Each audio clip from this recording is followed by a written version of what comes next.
Welcome to video 7 on the TTb course. This video is from part 2 of the TTb course. In part 2, video 3 to video 10, we consider various techniques that form the foundation of reliable TT systems. In this video, we consider techniques for creating what are known as balanced tasks. The material in this video is based on Chapter 7 and Appendix 6 in the ERES2 book. If you haven't read Chapter 7 and Appendix 6, I suggest you stop the video now, read the chapters and come back and watch the video again. Let's start with some key background.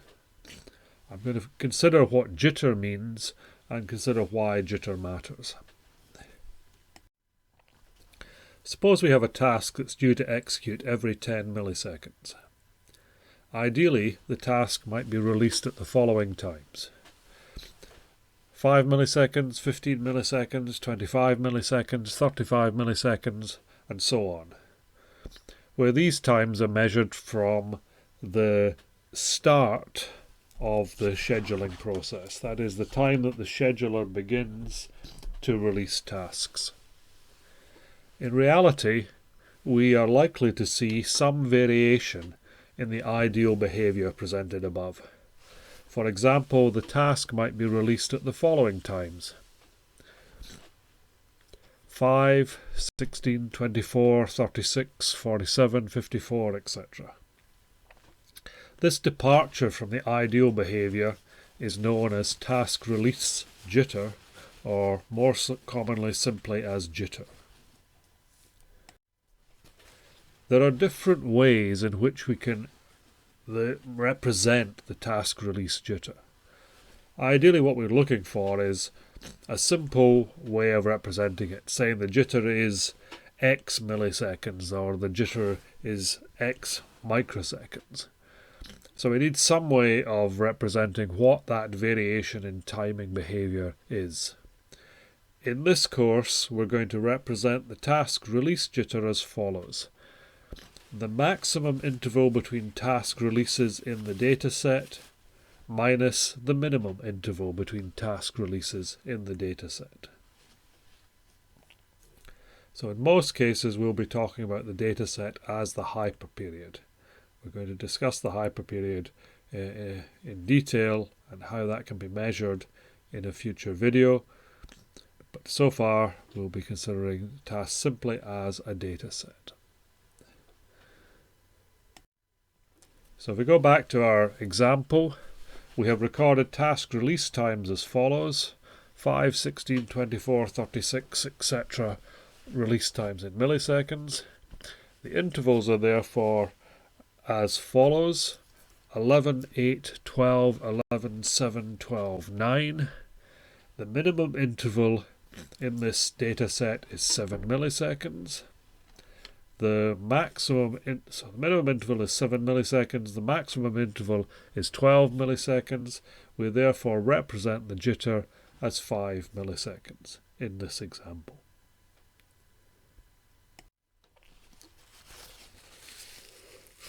The impact of jitter can be very significant in any system involving data sampling, data playback, or control.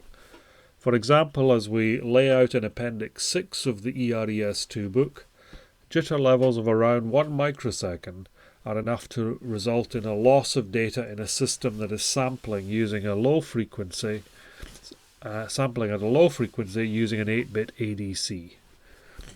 And the effects are much more severe at higher sample rates, higher bit rates.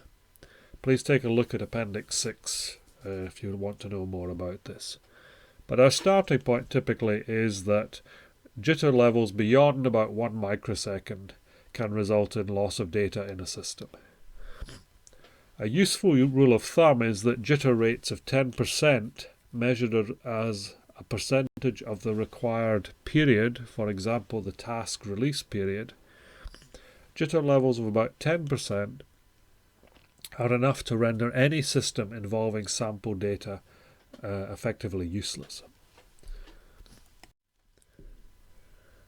This is one reason controlling jitter is one reason why we need to use balanced tasks. This example here, if all of these tasks are perfectly balanced, they all have a worst case execution time equal to the best case execution time. If there's no tick jitter, all of these tasks are balanced, then the release jitter in task G, in this example, will be 0. In this case, if the tasks are all balanced, we will be able to more easily control the precise timings of our switch testing activity.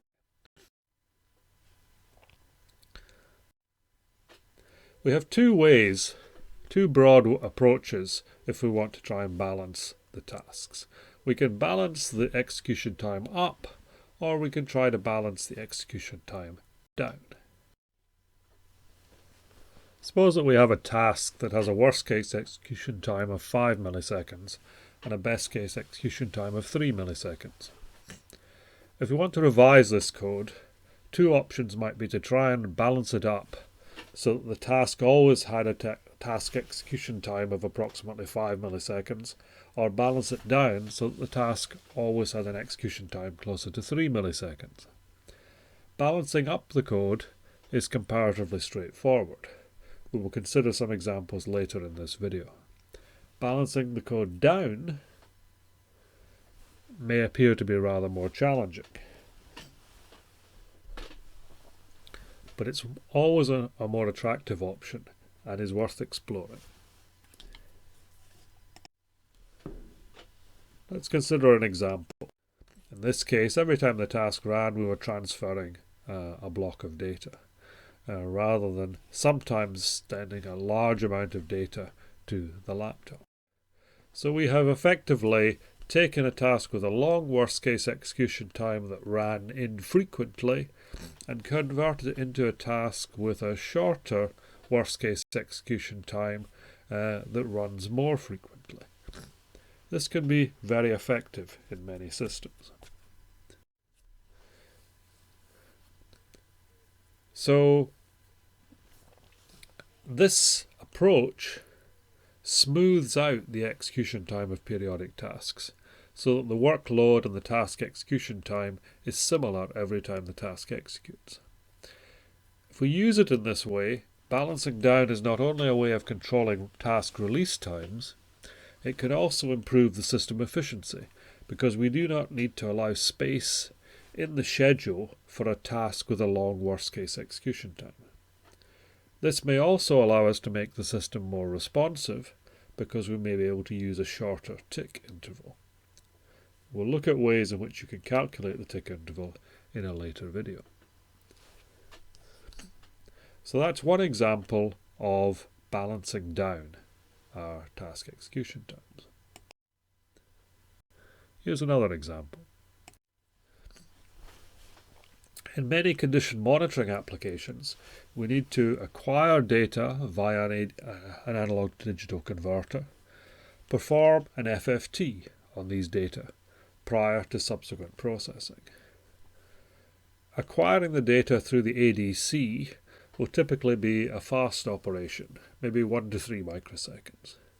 By contrast, the FFT operation that may be carried out every time we've amassed, say, 256 data samples, is a computationally intensive process, and it may need to be completed, will typically need to be completed before the next set of data samples has been acquired. I've seen various ADC FFT designs in which a single task is used to perform the data acquisition and signal processing operations. This single task will not usually be balanced. In fact, it will be quite the opposite, because the FFT processing will extend the execution time every 256 samples in this example. If we split the design into two tasks, one for the ADC, one for the FFT, it's likely that both tasks can be balanced much more easily. That's a good starting point. So really, in this case, we have a design example where we're combining two activities into a single task. If we revise the design so we split up the activities more appropriately so that the ADC acquisition task is separated from the fast Fourier transform task, this may be an appropriate design starting point. Suppose that we've adopted to employ two tasks in our ADC FFT design. We still need to consider the worst case execution time of the FFT task. If this execution time is greater than the tick interval and we require continuous sampling, then the task will still present a challenge in our TTC design because the FFT task will block our ADC task. In these circumstances, we may be able to consider use of a processor such as a Cortex-M4 or a higher design that has hardware support for FFT operations. If we've got such hardware support, it's likely that we'll be able to reduce the execution time of the FFT task considerably. This can be seen as a form of hardware-supported balancing. We've looked at this basic approach in earlier videos on this course. Essentially, if we can, we want to use the hardware, additional hardware to perform parallel processing on our system so that we can do some of this processing at the same time as the CPU is able to do something else. So where possible, we want to use hardware support to reduce the execution time of long tasks. This is one example of such a scenario. Other forms of hardware-supported balancing can be achieved with a multi-core processor or a multiprocessor design. If hardware FFT support is not available, we can consider what we call a TTH software architecture. This is a design in which we support task preemption. So one task can interrupt another task in this type of design. We'll discuss this architecture in video 27. Using a TTH software architecture would allow us to execute the ADC task and the signal processing tasks simultaneously in our design, and maybe another way of solving this particular challenge. What about balancing up in our system? This is an example of what a design that's balanced up might look like. We start with our best case execution time like this, and we have a worst case execution time that's rather longer.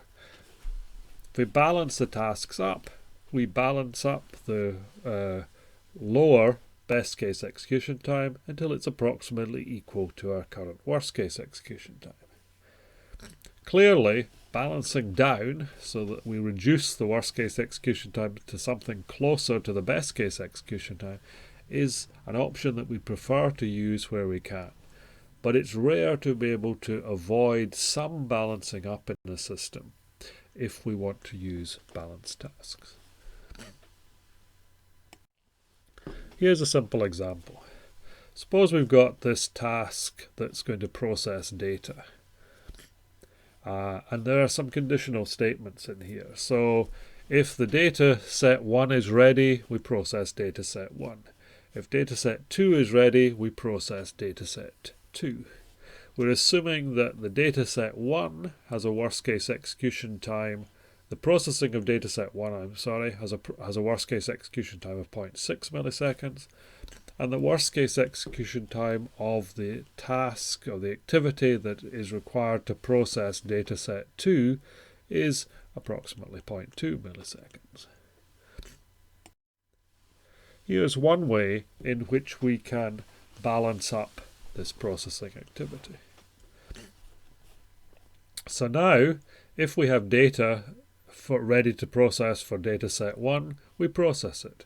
If we don't have data to process for data set 1, we still carry out the same activities, but on a dummy data set, for example. And we assume that these two activities will have roughly the same worst case execution time. Similarly, we do the same thing with data set 2. If we've got the data available, we process it. Otherwise, we process some dummy data. It's a simple way of balancing up the activity. Here's another way. We use the techniques described in the appendices of the ERES2 book to measure our task execution time or to measure this activity. We know that this activity is 0.6 milliseconds long. We balance this out if we don't perform this activity by using some delay code, some hardware-based delay code, for example. Similar thing applies with dataset 2. So again, we've got a mechanism for balancing out the code. We can also consider the use of sandwich delays. So we have an activity in here that we're assuming has a variable execution time, and we are balancing that out by starting a timer here. We have a very long delay here, but the principle is the same regardless of what we use. So we're setting our sandwich delay here to run for 1 second. We're performing some activity, and then we're waiting for this timer to reach the 1 second value. So if we put some activity in this sandwich between the start of the timer and the timer timeout, then this activity will always be balanced up. So in this case, in this design, our heartbeat update task will be flashed once a second in this design.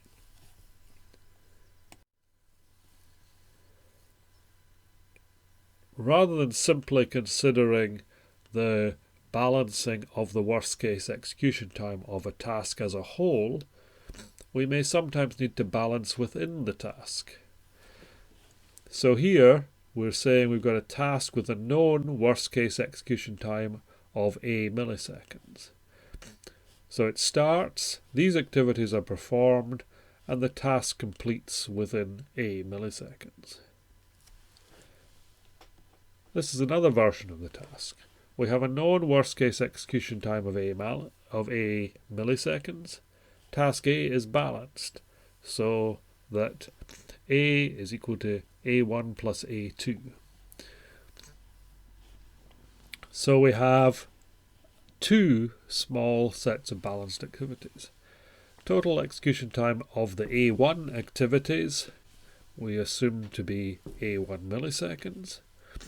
Then we know that the second set of activities, which in this case is generating the outputs, we know that this starts at t equals A1 milliseconds measured from the start of the task. And this output generation part of the task runs for a period of A2 milliseconds. So all we're trying to do here is balance some activities within the task. We could, for example, use a sandwich delay to achieve this, or balanced conditional statements. So we're trying to balance up the activity within the task to ensure that, in this case, the output generation activity happens at a known point in time relative to the start time of the task. So balancing within the task as well as balancing the overall task execution time may also be a requirement in some designs.